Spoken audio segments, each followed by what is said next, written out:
All right, let's take a look at that. So I'm going to show you the fastest way, but I'm also going to show you a second way. I don't think I'll do the second way slowed down, but the outlap is going to be the same for the fastest way and the second way. So for here, what I want to do is I want to set up right by the wall, but I don't want to run the top. I want to come down the hill about a lane. So what I do is I get off the gas a little early and I use a little brake and I make sure to be turning down the hill so that I'm kind of making a straighter exit here. So you'll see me turn down here in a second. And so I come down about half a lane. Usually I come down a little bit more than that, but this is fine too. It's just a little harder. I think you can go a little lower than that and be fine. But the straighter that you make this exit, the less likely you are to disengage your rear tires off the corner. And that's what we're looking for because this is all momentum based. We do not want to disengage at all. So I made it really sure to keep it straight off the corner, and that's how we get the most speed possible. So the difference between both laps is going to be in turn 1 and 2. The lap I'm going to show you here, we're going to be running the top, and the lap I'll go over quickly after this, we ran the bottom. The top is about half a tenth-ish faster than the bottom, but also a lot harder than the bottom. So let's just go over how to do the top first. So once again, I'm going to be setting up right by the wall. You want to be inches from the wall because what we are looking for here is to basically make the tiniest arc of all time just within this top lane, because there's two ways to run the top. You can kind of start low and kind of catch the car by the wall and then come back down, kind of like a mini diamond, or you can start high and then arc it and then come back up. This high arc come back up is like always better in the ARCA car because the ARCA car can get loose. In cars that are super duper tight, you want to do this diamond approach. And this is all exaggerated, but in the ARCA car, you start high and then make like the tiniest arc of all time. And then when you get back on the throttle, the car starts rotating on its own. So let's take a look at the inputs now. So I go at about right between the 2 and the 1, about halfway in between the 2 and the 1. Sorry. I do a brake tap, and then back to partial throttle immediately. And that's all it is. So where am I aiming my car? I want to be about half a lane off the wall just to give me a little bit of breathing room, but ideally you want to be as close to the wall as possible. A good marker is if this seam is like halfway to your car, you're probably too low. So you want this seam to be like either from here or like here. That's kind of my reference points. Somewhere in between there and there is a good place to keep your car. And so now I'm just full throttle and the car is just rotating on its own because I got the car loose. So what this brake did here, you can definitely run this without brake, but what this brake does is it gets the car's weight shifted. And once we get the car's weight shifted, we can drive the car on the right rear for the entire corner. And so that's how I'm able to go full throttle this entire way without slowing and bogging down the car by using extra steering wheel. So you see, it's like a super neutral balance with a little bit of loose, as opposed to me having to really turn to keep it off the wall. And that's how we make this top line work. Okay. And I'll bring up the other replay real quick after 3 and 4 for the bottom line 1 and 2. 3 and 4 is going to be very different. We're going to run the bottom. Top is it's viable, I guess, but there's kind of no reason to run the top because the bottom is just so good. So what I do for my hot lap is I turn off the wall starting at this light. I turn off the wall and go to half throttle as I get to that light. And then I transition to a brake drag once I reach this seam. Now, where am I aiming? I am not aiming to apex early. I want to apex late, all the way down here. So, half throttle, I start braking at that second lane, and then again, really quick braking motion just to get the weight shift. I'm back on the throttle before I even reach the bottom lane. So I want to throttle through the apex, That's very important for California because that's how we keep our momentum up.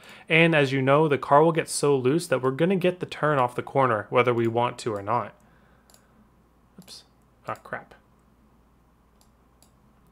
So we throttle through the corner apex. And we start opening up the wheel as we throttle through it. And you see how late I apex. This has got to be like 2/3 of the way through the corner. And this allows me to open up the wheel and just drive straight up the track, not following the groove. We want to keep the car as straight as possible and then use the tires disengagement as our rotation. And then just subtle left inputs as we get to the end of the corner. All right, we'll take a look at that one more time, no pausing. So we get to the light, half throttle, brake once we get to the second lane, full partial throttle by the time we get to the first lane, and raise your throttle through the corner so that you get the rotation, and then you drive straight back up the track. Don't try to pinch it, just drive straight up the track. Perfect. All right, now I'm going to switch over real quick and we'll take a look at the turn 1 from the other lap. All right, no slow-mo here. I'm sorry about that, I forgot to do it, but this is going to be easier for you than going up top because it gives you a lot more room. But the big important thing for bottom 1 and 2 is to use your brake early. I'm using my brake right as I get to that, right before that 1 sign pretty much. Oops, sorry. So as we approach the 3, 2, I'm turning down by the 2, and then I'm braking by the 1. And then this allows me to create a late-ish apex. And again, same principle as 3 and 4. I want to throttle through the bottom and use the car's looseness and keep it straight off the corner. Now, the more that you disengage that rear, the less of a run you're going to have off the straightaway. But once you're able to kind of wrangle that in, it's more consistent than that top line where you're inches from the wall the entire way. And the middle is viable too. So yeah. This is the line I'm going to be using in the long run, so we might as well just talk about it more there. Alright, now let's talk about long run. So I did a long run of like 25 laps earlier, but forgot to record any of it, so I'm just going to talk about what I learned there. So basically, what I just demonstrated to you guys is that the bottom of 1 and 2, even if the top is slightly better, the bottom of 1 and 2 can be just as good, or maybe like half a tenth off or so. So with that, I think that you want to be on the bottom 1 and 2 for as long as possible in the race to save tires. So how do you run bottom 1 and 2? Well, like we talked about earlier, early brake, get the car pointed down, throttle through the apex, and then just slowly ease up on the throttle. Like that. So you see I took it easy there. We're going to be 2 tenths off of our hot lap, but we want to be about there off of our hot lap anyways for a race type run. And then same idea for 3 and 4. 3 and 4 is actually going to be a little closer to our hot lap just because it's so naturally loose that you can kind of push through it and the ARCA car is fine with it. So yeah, we're only 10th off from our hot lap there. So I really recommend it, if you don't have a car right on your butt and you have to defend, I really recommend the bottom line to start out with. You see how I brake to get the car rotated and then I throttle through the corner. That's very important at Auto Club. Yeah, see, look, we're like a 10th off of our best time. I'm gonna go back to this side.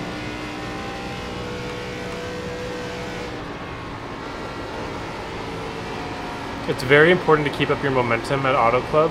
So when you can throttle before you get to the corner apex, not to 100%, but to that partial throttle, that's going to be really, really valuable. So yeah, still running 41.3s on race pace, bottom, I think is completely viable for the race. The only way it won't be completely viable is, let's say that you have a car on your outside here and you have to like stay off of them on exit, so you have to like keep a lane down, then we're starting to lose more time there, right? And so if you're in a side-by-side situation, you want to be on the top, but you want to minimize the amount of time that you're side-by-side early run here, because that is going to lead to you being able to run this bottom line and saving a bunch of right front tire.